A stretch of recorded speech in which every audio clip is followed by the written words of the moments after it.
नमस्कार, आप देख रहे हैं टीवी 27 न्यूज। आपके सामने हाजिर हूं मैं सोनाली ठाकुर।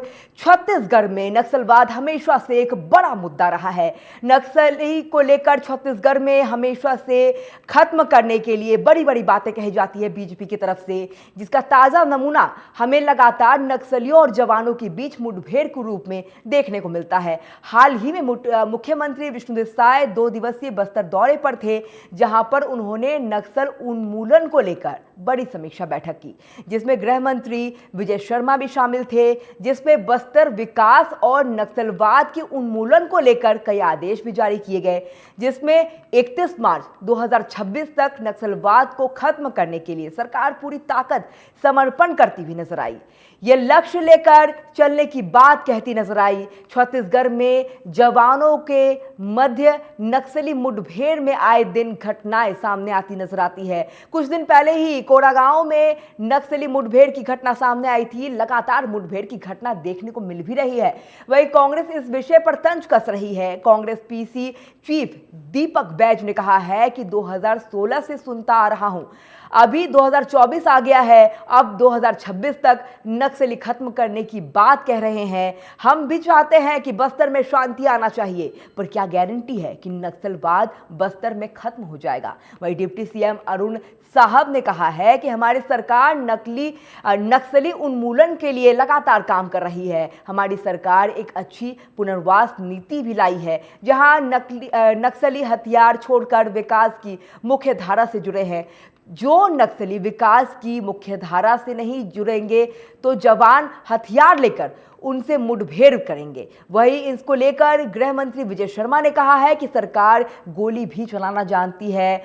सरकार एक बहुत अच्छी नीति के साथ उन्हें सरेंडर करने के लिए कह रही है। उनके पुनर्वास को लेकर सरकार पूरी तरीके से प्रतिबद्ध भी रहेगी। जहां एक तरफ कांग्रेस ने नक्सलवाद उन्मूलन को लेकर बीजेपी पर सवाल खड़े करती नजर आई है, वहीं सरकार 31 मार्च 2026 तक नक्सलवाद खत्म करने का लक्ष्य साधते नजर आई। अब देखना यह है कि 2026 तक का पूर्ण रूप से नक्सलवाद क्या खत्म हो पाएगा बस्तर में।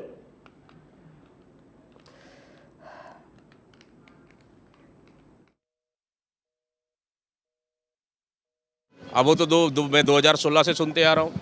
2016 में ख़त्म हो जाएगा, 2018 में ख़त्म हो जाएगा, 2020 में ख़त्म हो जाएगा, 2022 में ख़त्म हो जाएगा, 24 भी चला गया, अब 26 की इंतज़ार कर रहे हैं। देखिए, हम भी चाहते हैं कि बस्तर में शांति आना चाहिए, लेकिन इसकी क्या गारंटी है कि नक्सलवाद बस्तर में ख़त्म हो जाएगा तो वहाँ पे अडानी और अंबानी नहीं आएंगे?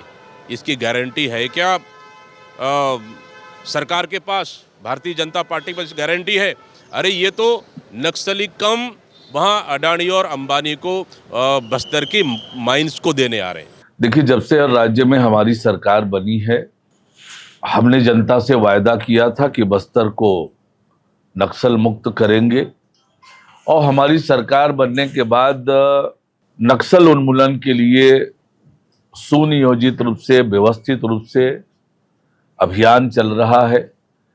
पिछले 15 महीनों में लगभग 350 से अधिक नक्सली मारे गए हैं, और यह लगातार अभियान चलेगा।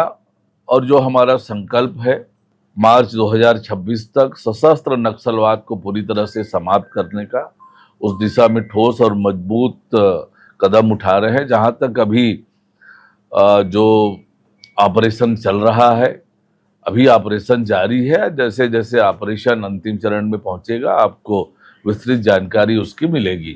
जवानों के भुजाओं की ताकत पर एक और बड़ी सफलता मिली है।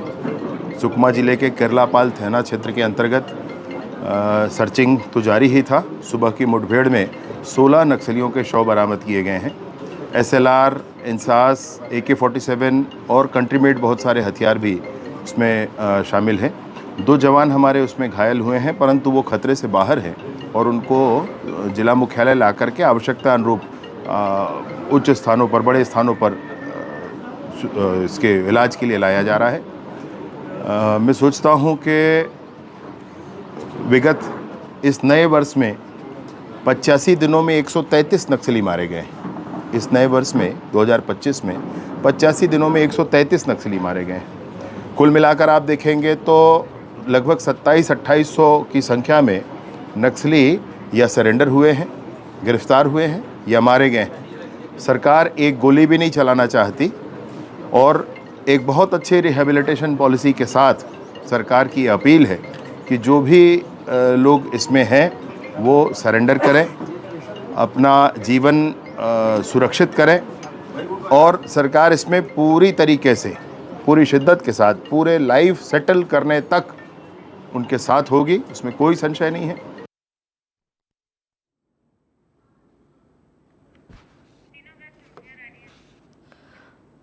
और छत्तीसगढ़ में लगातार नक्सलवाद हमेशा से एक बहुत बड़ा मुद्दा रहा है और इसी को लेकर लगातार प्रतिक्रिया सुन रहे थे। लेकिन मेरे साथ चर्चा की शुरुआत करते हैं। मेरे साथ मेरे 3 गेस्ट जुड़ गए हैं। राजकुमार राठी, प्रवक्ता बीजेपी के, मेरे साथ मौजूद है। साथ ही श्रुति शुक्ला, प्रवक्ता कांग्रेस के, और साथ ही आशीष तिवारी, वरिष्ठ पत्रकार भी मेरे साथ मौजूद है। आप तीनों का बहुत बहुत स्वागत है TV27 न्यूज पर। लेकिन मेरा पहला सवाल बीजेपी से है, लगातार राजकुमार राठी जी से, कि आपकी सरकार दावा कर रही है कि 2026 तक भारत नक्सल मुक्त हो जाएगा। 2025 अप्रैल आ चुका है, बहुत कम समय बचा है। 300 नक्सली जंगल में देखे गए हैं। अभी भी नक्सली देखने के बाद से लगातार आपका ये दावा आगे बढ़ता हुआ नजर आ रहा है, लेकिन मुख्य धारा से इन्हें जोड़ने की बहुत ज्यादा आवश्यकता है। कैसे आप इन्हें मुख्य धारा से जोड़ते हुए आगे नजर आएंगे? देखिए सोनाली जी, हमारे देश के केंद्रीय गृह मंत्री अमित शाह जी ने टारगेट लिया है कि मार्च 2026 तक पूरा देश नक्सलवाद से मुक्त होगा। उसमें छत्तीसगढ़ प्रदेश भी शामिल है। और आप सरकारी सोनाली जी, 126 जिले में नक्सलवाद था, 114 जिले से नक्सलवाद समाप्त हो चुका है। अब पूरे देश में मात्र 12 जिले में जो है नक्सलवाद बचा है। अगर छत्तीसगढ़ की बात करूं तो जिस प्रकार से विष्णुदेव साय की भारतीय जनता पार्टी की सरकार लगातार अपील कर रही है कि आप जो है सरेंडर करें, आपको समाज की मुख्य धारा से जोड़ा जाएगा। प्रधानमंत्री नरेंद्र मोदी जी की जितनी योजना है, हमारे प्रदेश के मुख्यमंत्री विष्णुदेव साय की भारतीय जनता पार्टी की जितनी योजनाएं हैं, कल्याणकारी योजनाएं, सबको आपको लाभ मिलेगा और उसका फायदा हो रहा है। आप देख रहे हैं लगातार जो है नक्सली सरेंडर कर रहे हैं। 2700 नक्सली सरेंडर कर चुके हैं और जिन लोगों ने पहले सरेंडर किया था उनको प्रधानमंत्री आवास योजना का लाभ भी मिलना चालू हो गया है। तो भारतीय जनता पार्टी की ये मंशा है सोनाली जी कि एक गोली भी हमको चलानी न पड़े और जो लोग नक्सलवाद से किसी भी कारण से रास्ता भटकने के कारण नक्सलवाद की ओर चले गए थे, वो अगर आत्मसमर्पण करते हैं, सरकार उनके साथ खड़ी है, उनको समाज की मुख्य धारा से जोड़ा जाएगा और उनको, मैं जैसे भी पहले ही बताया आपको, केंद्र सरकार और राज्य सरकार की सारी योजनाओं का लाभ मिलेगा। और मैं समझता हूँ नक्सली इस बात को समझ रहे हैं कि आप सरेंडर करने के अलावा कोई विकल्प नहीं है और सरकार उनको सहयोग कर रही है। इससे बड़ा मैं समझता हूँ नक्सलियों के लिए सौभाग्य नहीं हो सकता कि सरकार उनको समाज की मुख्य धारा से जोड़ रही है। और ये जो भारतीय जनता पार्टी की जो पॉलिसी, जो नीति है, जो पुनर्वास नीति है, ये बहुत कामयाब हो रही है। और छत्तीसगढ़ में आप देखेंगे सोनाली जी तो नक्सलवाद लगभग खात्मे की ओर है। पूरा क्षेत्र सिमट गया, क्योंकि केंद्रीय गृह मंत्री जब भी अमित शाह जी छत्तीसगढ़ दौरे पे आते हैं तो सिर्फ छत्तीसगढ़ के अधिकारी नहीं, आप देखेंगे तेलंगाना, महाराष्ट्र, आंध्र प्रदेश, उड़ीसा, यहाँ के अधिकारी जो है मीटिंग में शामिल होते हैं। और जिस प्रकार से हम जवानों का मनोबल बढ़ाने का काम कर रहे हैं, जिस प्रकार से जवानों को भारतीय जनता पार्टी की केंद्र सरकार और प्रदेश सरकार ने छूट दी है, नक्सलियों के लिए लगातार आत्मसमर्पण के लिए इतना काम कर रहे हैं, तो कांग्रेस सवाल क्यों उठा रही है? कांग्रेस PCC जो चीफ है दीपक बैज ये कह रहे हैं कि मैं 2016 से सुनता आ रहा हूं, अभी 2024 आ गया, अब 2026 भी आने वाला है, लेकिन नक्सली यहां खत्म नहीं हो रहे हैं। सवाल उठा रहे हैं वो। राजकुमार सोनाली जी, कांग्रेस विपक्ष में है, सवाल उठाना उनका धर्म है, लेकिन आंकड़ों को वो नहीं देख रहे। 126 जिले में नक्सलवाद था सोनाली जी, जब देश में मनमोहन सिंह की कांग्रेस की सरकार थी, पूरा देश जो है नक्सलवाद से प्रभावित था। और हमारे देश के तत्कालीन प्रधानमंत्री बयान देते थे कि नक्सलवाद देश की आंतरिक सुरक्षा के लिए खतरा है, लेकिन उन्होंने किया कुछ नहीं। अब केंद्र की नरेंद्र मोदी की सरकार और प्रदेश की विष्णुदेव साय की सरकार, डबल इंजन की सरकार लगातार प्रयास कर रही है। आप देखेंगे 1.25 साल में जब से इस प्रदेश में भारतीय जनता पार्टी की विष्णुदेव साय की सरकार बनी है, आप देखेंगे लगातार जिस प्रकार से नक्सलियों का खात्मा हो रहा है और नक्सली सरेंडर कर रहे हैं, छोटी बात नहीं है। चलिए, श्रुति शुक्ला भी मेरे साथ जुड़ी हुई है, प्रवक्ता कांग्रेस की है, इनसे ही जान लेते हैं इनको विश्वास क्यों नहीं हो रहा है। श्रुति शुक्ला जी, क्यों विश्वास नहीं हो रहा है आपको कि 2026 तक नक्सली जो है वो खत्म हो जाएंगे?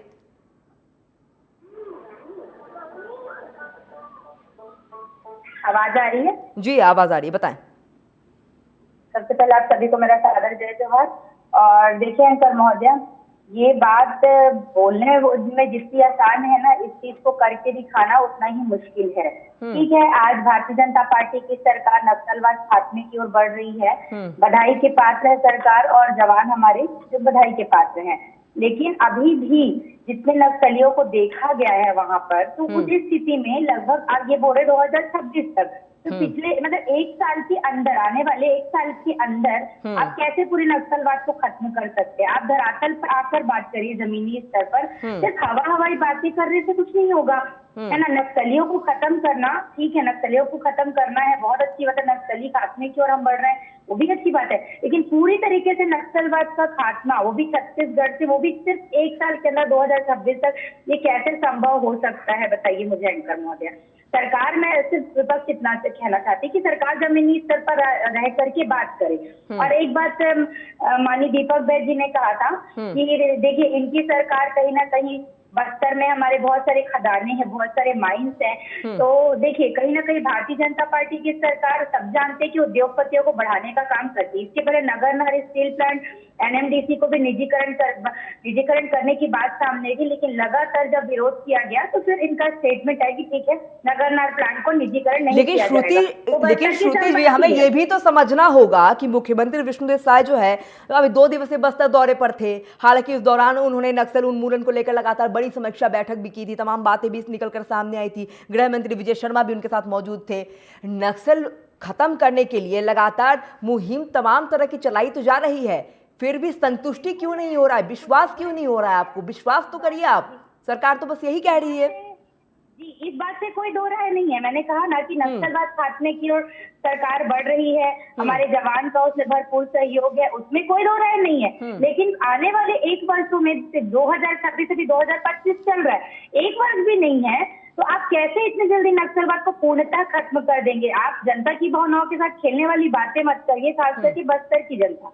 देखिए एंकर महोदय, अगर आप बेसिकली इस चीज को समझते हैं कि देखिए कैसे भारतीय जनता पार्टी की सरकार उद्योगपतियों को बढ़ाने का काम करते हैं। इसके पहले नगर प्लांट बस्तर वासियों के विरोध के बाद उस काम को ठंडे बस्ती में डाल दिया गया, लेकिन वहां पर और भी माइंस और खदाने हैं। क्या भरोसा है कि इनकी सरकार जो है बाहर से अडानी अंबानी जैसे बड़े उद्योगपतियों को ला करके वहाँ के जो खदाने हैं, माइंस है, उस पर जो है निजीकरण की कोई प्लानिंग सरकार कर रही हो? मतलब भारतीय जनता पार्टी की सरकार का कोई भरोसा नहीं, क्योंकि हमारी छत्तीसगढ़ की जनता बहुत भोली भाली, बस्तर के लोग बहुत सीधे साधे और जल जीवन जंगल से जुड़े लोग हैं, वो ये सब बात उनको समझ नहीं आता है। बिल्कुल श्रुति जी, बिल्कुल। हमारे साथ आशीष तिवारी भी है, हमारे वरिष्ठ पत्रकार हैं, उनसे भी जरा चर्चा कर लेते हैं। देखिए आशीष जी, एक तरफ कांग्रेस कह रही है कि बहुत कम समय है, 2026 तो आने ही वाला है, कैसे नक्सलियों को खत्म किया जाएगा। तो हालांकि भारत सरकार की मुहिम पर विपक्ष सवाल तो उठा रहा है, लेकिन हमें यह भी सोचना होगा कि सवाल उठाने के साथ कॉन्फिडेंस भी तो हिलेगा। नहीं, देखिए नक्सल समस्या के लेकर जवानों का जो प्रयास पिछले कई दशकों से रहा है, उस पे सवाल उठाना तो मूर्खता की बात है कि जवानों ने अपना खून पसीना सींचा है बस्तर में आज जिस डोमिनेटिंग पोजीशन में लाने के लिए फोर्स को। तो आज उन इलाकों में फोर्स की आमद है जिन इलाकों को नक्सलियों की कहा जाता है कि समानांतर सरकार चलती है। आज वहाँ जवान जो है तिरंगा लहरा रहे हैं, वहाँ सड़क पहुंच रहा है, स्कूल पहुंच रहा है। तो जवानों का प्रयास तो दशकों से पुराना है। अक्सर नक्सल एक्सपर्ट्स और जो इस पूरी समस्याओं को करीब से देखते थे, उन लोगों को मानना था कि नक्सल समस्या सिर्फ बंदूक के दम पर नहीं हल किया जा सकता, इसके लिए एक राजनीतिक नजरिया चाहिए, पॉलिटिकल व्यू चाहिए। और वो पॉलिटिकल व्यू, वो पॉलिटिकल सोच शायद सरकार ने दिखाई है और केंद्र सरकार ने दिखाई है कि आप बस्तर को किस तरफ ले जाना चाहते हो। अगर आप वहाँ के संसाधनों का उपयोग नहीं करोगे तो बस्तर कैसे आज 21वीं शताब्दी में कदम से कदम मिलाकर आगे बढ़ पाएगा? नहीं बढ़ पाएगा। अगर आप सिर्फ हवाई बात करेंगे कि अडानी अंबानी आ जाएंगे, अडानी अंबानी आ जाएंगे, अरे भाई अडानी अंबानी क्या है? ईस्ट इंडिया कंपनी है क्या? कि अंग्रेज है ये? भाई ये देश के सम्मानी कारोबारी हैं। अगर वो आते हैं और यहाँ के संसाधनों को विकास करते हुए क्षेत्र का विकास होता है, क्षेत्र में रोजगार पैदा होता है, तो क्या बुराई है? ये समझने की जरूरत है। क्या कांग्रेस शासित प्रदेशों में अडानी अंबानी कारोबार नहीं करते हैं? मैं कांग्रेस के प्रवक्ता से पूछना चाहता हूँ कि क्या कांग्रेस शासित प्रदेशों में अडानी अंबानी का कारोबार नहीं है? क्या वो आ जाते हैं तो क्या वो ईस्ट इंडिया कंपनी है कि वो यहाँ के पैसा, यहाँ के पूरा सोना ले जाकर लंदन के उसमें समांगी को चढ़ा देंगे? ये हवाई बात नहीं होनी चाहिए। आप राजनीतिक तौर पर सपोर्ट में दे रही है। जिन आदिवासियों का शोषण हुआ है उस शोषण से उनको बाहर निकालना होगा। नक्सलवाद का जो लाल आतंक का जो तिलिस्म है, जो एक तरीके से इनको भड़काता है, उससे बाहर निकालना होगा। उसके बाद वहाँ विकास भी करना होगा, तभी ये वहाँ पर स्थायी शांति और विकास हो सकता है। नहीं तो ये चीजें कुछ समय के लिए होंगी, फिर वहाँ पर इस तरह की चीजें पैर पसार सकती है। इसलिए वहाँ पर विकास लाना होगा, रोजगार लाना होगा, और बस्तर कर रहा है। बस्तर की दिलचस्पी है। आज आए दिन देखिए परीक्षाओं में बस्तर की युवा बढ़ चढ़कर हिस्सा ले रहे हैं और कामयाब हो रहे हैं। वो भी दुनिया के साथ कदम से कदम मिलाना चाहते हैं। लेकिन हमें ये भी तो सोचना होगा, जो हम सवाल तो उठा रहे हैं, लेकिन पूर्व में हमारी भी तो सरकार थी।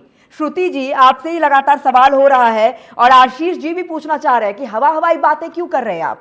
ये भी तो समझिए कि छत्तीसगढ़ में पूर्व आपकी भी सरकार थी, नक्सलवाद के लिए लगातार बातें होती थी, लेकिन जिस तरीके से काम हमें दिखना चाहिए था उस समय हमने आत्मसमर्पण की तस्वीरें नहीं देखी जो अब हम देख रहे हैं।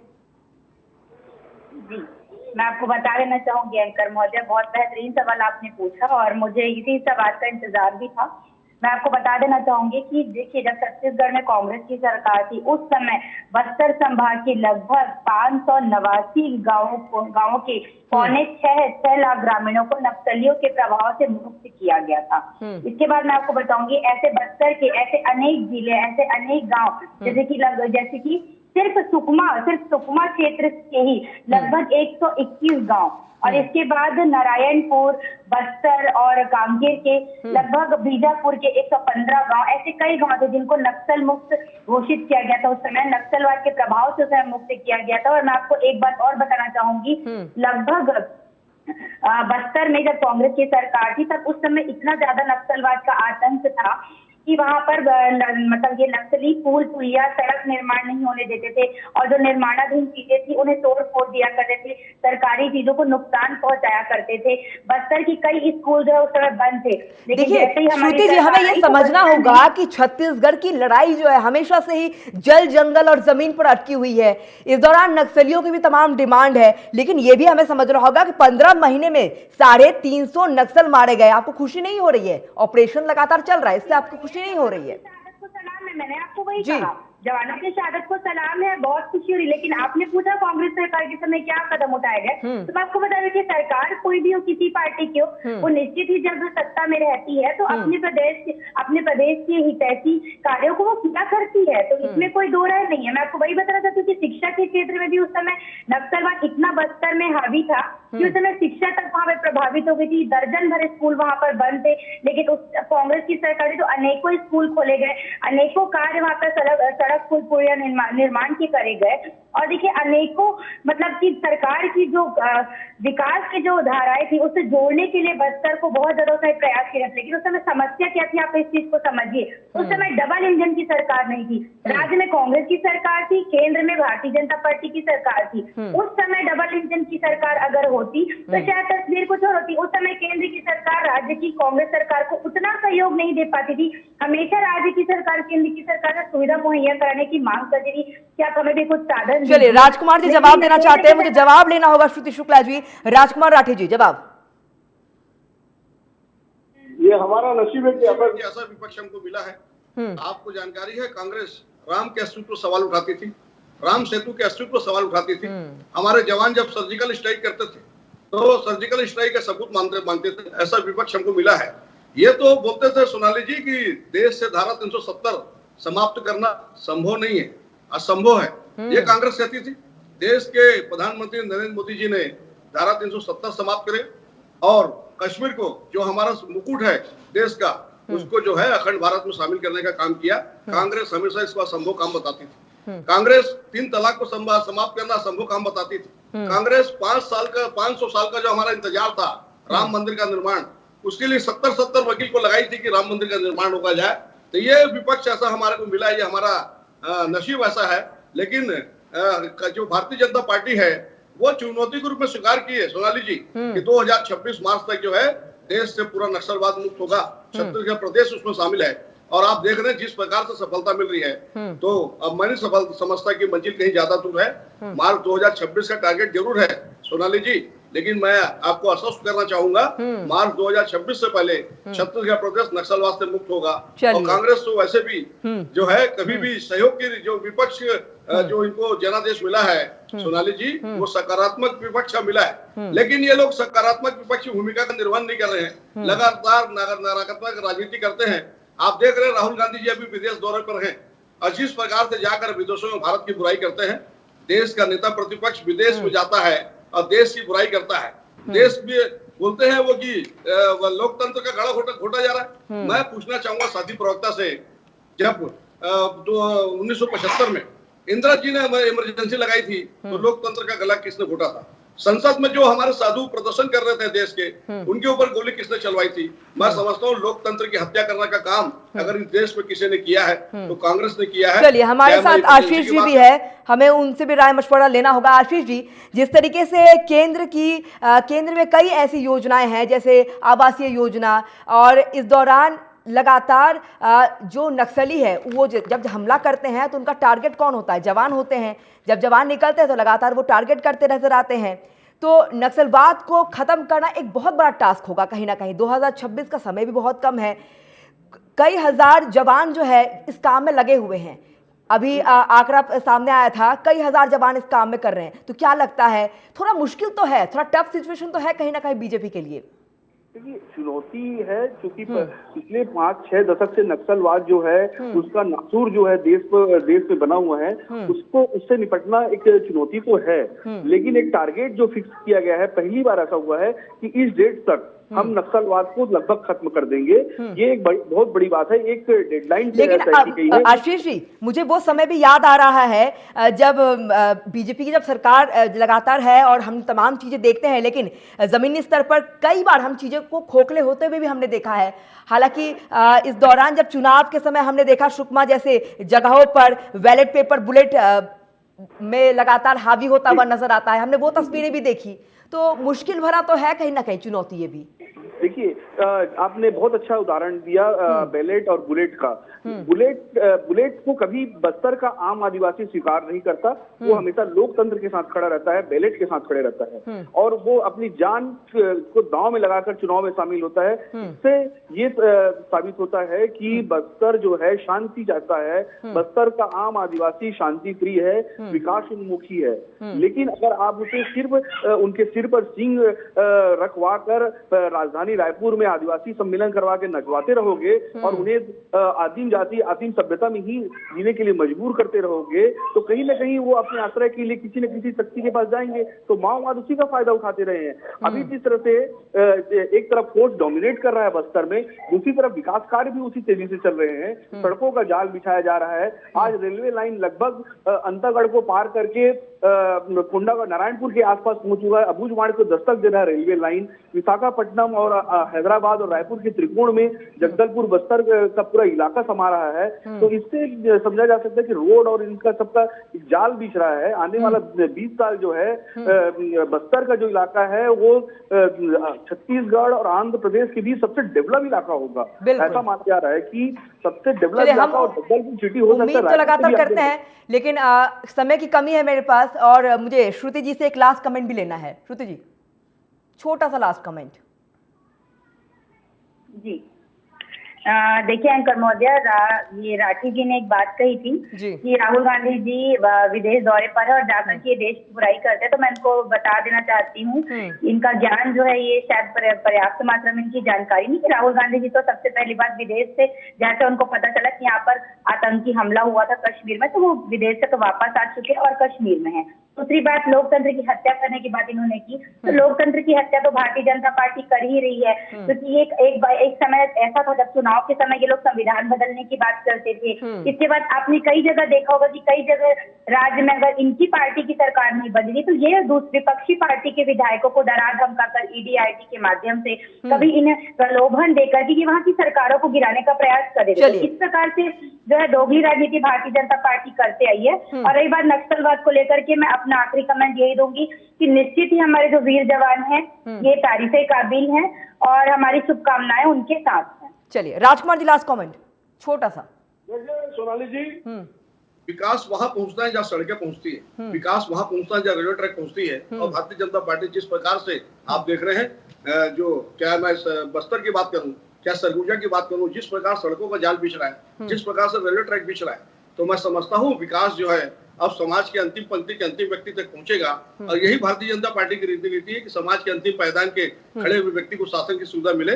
और भारतीय जनता पार्टी जो है पूरे प्रदेश से और देश से नक्सलवाद को समाप्त करेगी। चलिए, कांग्रेस शुभकामनाएं भी आपको दे रही है, कांग्रेस शुभकामनाएं भी आपको दे रही है कि 2026 तक आप नक्सलियों को खत्म कर सके, और ये शुभकामनाएं भी आप रखिए। चलिए, आप तीनों का बहुत बहुत शुक्रिया हमारे साथ इस चर्चा में शामिल होने के लिए, अपना समय देने के लिए। लेकिन लगातार छत्तीसगढ़ में हम देख रहे हैं नक्सलवाद को जल्द से जल्द खत्म करने के लिए तमाम मुहिम तो चलाई जा रही है, लेकिन अब 2026 तक नक्सलवाद क्या खत्म हो पाएगा छत्तीसगढ़ से, ये एक बहुत बड़ा सवाल है। फिलहाल इस बुलेटिन में इतना ही। देश और दुनिया की तमाम बड़ी खबरों के लिए देखते रहिए टीवी 24 न्यूज़। नमस्कार।